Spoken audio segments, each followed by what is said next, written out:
this is Sabina at Cross Keys Crafts with the visible image artist trading card swap for February 2025, and the topic this month is hearts and flowers.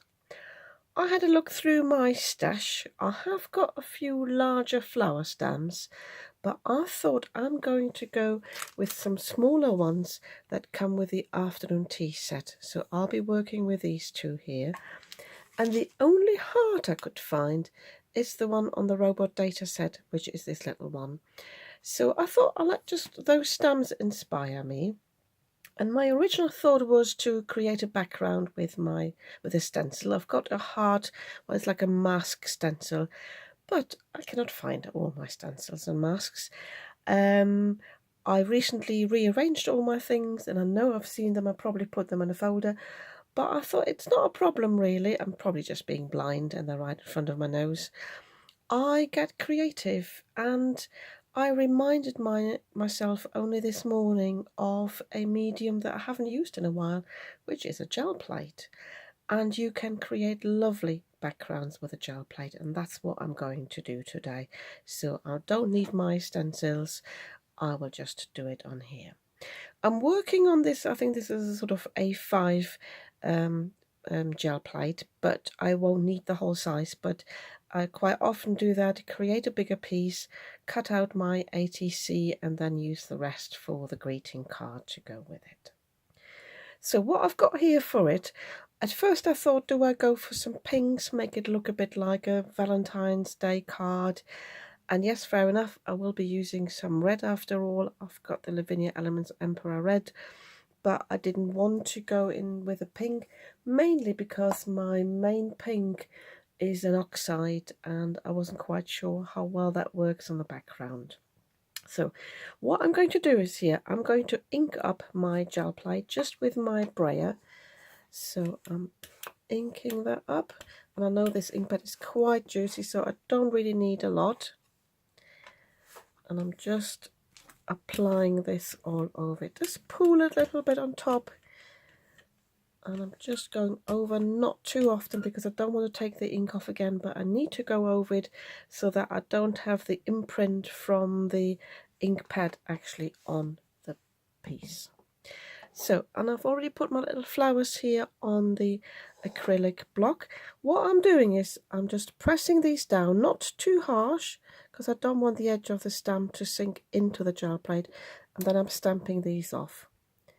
And I think I will just do rows. I have to remind myself a little bit where I have been, because I can't really see this. So I'm turning it the other way around now just to have a variation, and I keep on doing that. So what I will do though is I will do this off camera now. I won't bore you with it, and then I'll show you how I take the print. I just had a thought, if you want to be a bit more precise with your placement of the stems, obviously on the paper underneath you can make yourself a grid and then stay within that. You could do that. So I've got my cardstock here. This is my usual UK Crafts 300 GSM, and I'm just placing that on the top. Try not to move it, and then I give it a good press. By the way, if you can hear any slurping sounds in the background, that's my cat cleaning himself. But he will be asleep soon. So I will also, because it will be stuck now to the gel plate, turn the whole thing over now and just give it a little bit of pressure from here so I can see where I've attached it. See, I haven't got any ink there. I didn't go down far enough.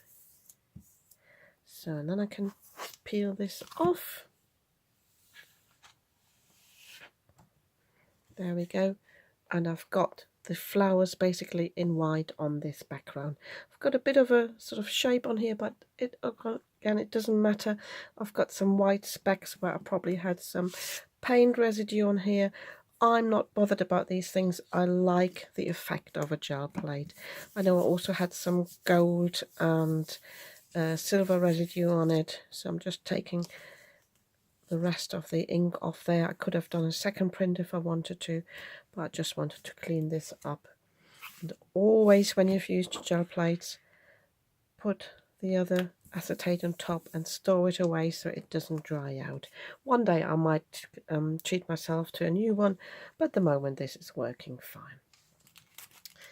So I think what I'll do though with the background is as well go in with my little stamps again and try to stamp a bit more randomly, but I think I will use a pink for that, probably my VersaFine, and I think I will do some second generation stamping. I changed my mind about the colour a little bit and I decided to go in with some orange. I like the look of orange and pink and red, so I will just do that.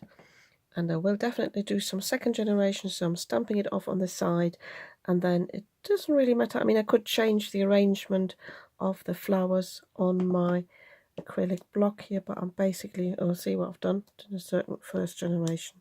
I might just do a mix of that. But that's my brain not functioning, because the second generation blends quite into the background. Yeah. So I'll probably cut that piece off and we'll stay in this area. So again, I will do this off camera just to show you up close what the effect is. So I really still want the flowers to be just a background element. Whilst the panels were drying, I have had a little play here with my heart stamp, and I've come to the conclusion that I need another focal point. If I just have the little stamps, it's just a background really, and I need something to basically draw the focus in. I have cut this to the usual 2.5 by 3.5 ATC size, and this is just the leftover panel. I'll have a play later on the greeting card. I'll probably make a square one, although this is not a square panel. So I decided to go with the topic. I'll bring in another flower, and I've decided to use the golden daffodils, because this stamp allows me to have still enough space for the little hearts in the background, but I can fit sort of 1.5 on here. I've used the daffodils on the ATCs before, but I think this time the look will be different. And I mentioned that before, I like the look of the orange with pink, so I think I will use some pink on this one as well. I have to test though, there is a bit of black residue that that doesn't show on the card, so I will just stamp it off on some scrap paper here. Oh, that's not good paper, bear with me. Yeah, the paper underneath, it's the back of a cardstock. It's a bit slippery, so might not be the right one to stamp it off, but yeah, that's fine. What I might do though is do a second generation. No, I want a first generation. So have a play with your stamps, let the stamps inspire you. Sometimes I make plans and have certain ideas and they don't turn out, and if I sort of think like, oh, I just might go with it, I get the more interesting results. So as I said, I will probably have this one fully here and cut this one off. Or do I do it the other way around? No, I will do it the other way around. So, and I want enough space at the top to have enough space for the little hearts, because I want plenty of those in there. Did I say in there? On there. Oh, yeah. See, it does look a bit funny when it's cut off, but it's okay. So, and then I can come in with my little stamp, and I really want to just put those in the background. I don't want to cover too many of the flowers here in the back. Zoom in a little bit for you, because I want these still to be visible. And I love this little heart stamp. So we'll go off here as well.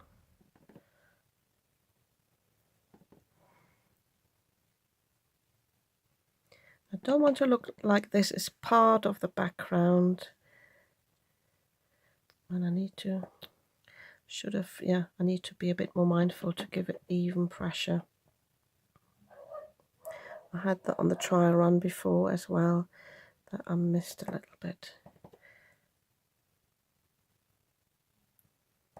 Also with a VersaFine Clay, give it a little bit of time to sink into the cardstock.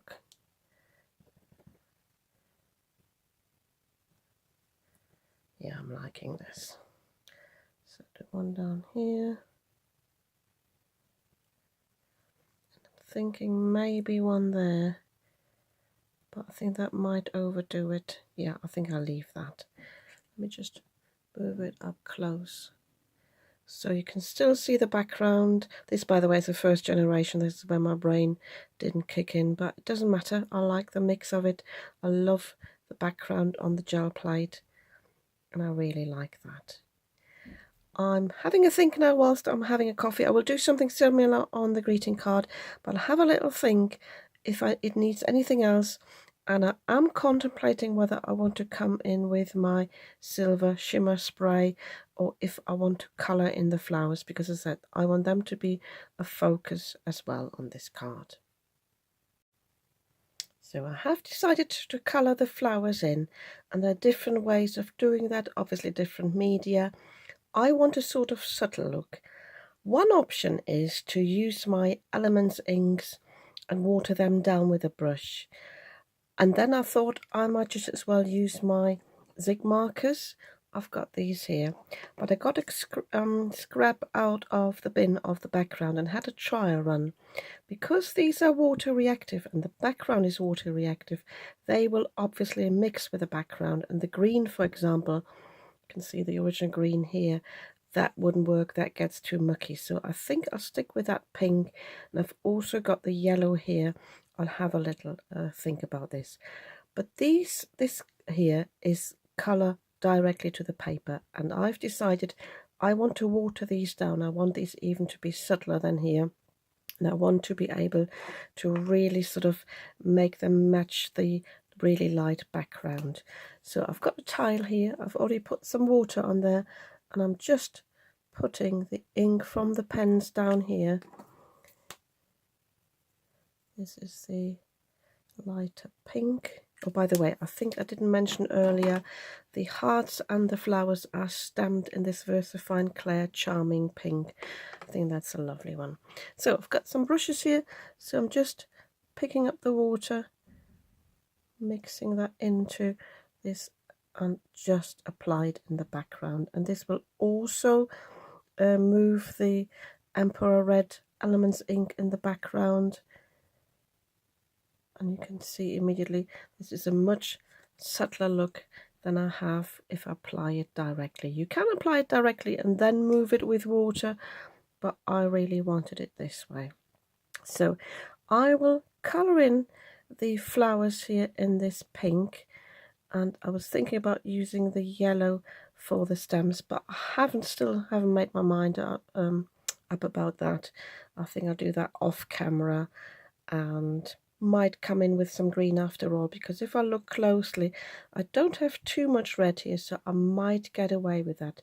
The other option is to come in with just the water. I might actually show you that, and I can lift up that Elements ink and then just use some tissue paper to take it off. I've got my stamp cloth here, so basically do some fall bleaching, and then that will give me a base. Doesn't really show now, but if I take it off properly, that will give me a base then to come in with the green. I might actually do that. The fall bleaching worked quite well, so I took the ink off underneath and then I applied some green over the top. But my first trial run was it was a bit too watered down, so I needed a little bit more solid colour there, but that worked quite well, I think. So whilst this is still drying, because I used quite a bit of water here, especially on the stem with me bleaching it and then going over the top, I just want to do one more thing, and that is to apply my silver spray. This is a homemade spray. It's just a little spray bottle. It's got some water in it, and then it has got some of this high pigmented silver watercolor in it. I just I found that by accident. I think, can't remember how I did, but I thought I might as well make my own shimmer spray, and this is what I would like to do. So I've got my scrap paper back underneath, so I just want to spray this a little bit from a distance. I don't want this to drop on it, and just give this, see it's dropping already. This is when I haven't used it in a while. What it does give some bigger blobs, so maybe I need to spray it from ahead. It doesn't matter what it does though. Can you see that on the camera? Makes these bigger sort of splats, and I didn't want that. Yeah, there's one on the flower as well. I can pick that up. I've also got my hand now covered. That's why I put my hand there originally, so I won't have my work top ruined. So I'm just trying to dab this one off a little bit. Doesn't really matter, but instead of then obviously the sort of really fine mist, I've got some bigger splats, and they will again shift the colour around. It's okay. That's okay for, especially I find for visible images, because you always got this sort of grungy look. But I will leave this now to dry, and I'm due at work in 45 minutes, so either it has dried by then and I can show you what it looks like, or I'll have to record this tomorrow.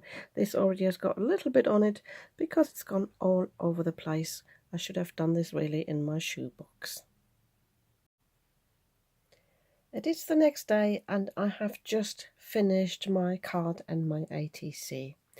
For the ATC, all I did was I cut it down a little bit and put a mat behind it. I found it needed something sort of to finish it off.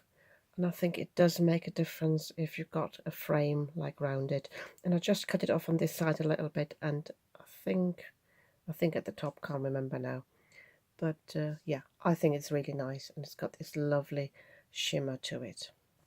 And for this card, I did something that I quite often do if I have got a piece that doesn't fit the card size. I could have gone for a square card, but I actually cut the bigger panel into two pieces that worked perfectly with that image, just right down the middle. And then I matted these pieces as well and put them on the card like this, and then put a sentiment at the top and the bottom. This one here, the Sending Love, that is from the Lily set here. So, and that one's from the Daffodil set. I could have moved these down a little bit, but this one was a bit wider, so I didn't want to interfere. This one could have gone up a little bit. But yeah, I'm really pleased with this, and you've got the lovely shimmer on that as well, although I've got a few blobs of shimmer. But yeah, I'm really pleased with these. Slightly different style to what I normally create, but I like the fact that I was challenged by the theme and my sort of limited stamps that I have to create something different and remind myself of techniques that I haven't used in a while, in this case using the jelly plate. Yeah, and if you like this ATC and the card as well, you might want to give me a thumbs up. And if you'd like to see more of what I'm creating, you might want to subscribe to my channel. I'd be very happy about that. And I'll see you soon with another video.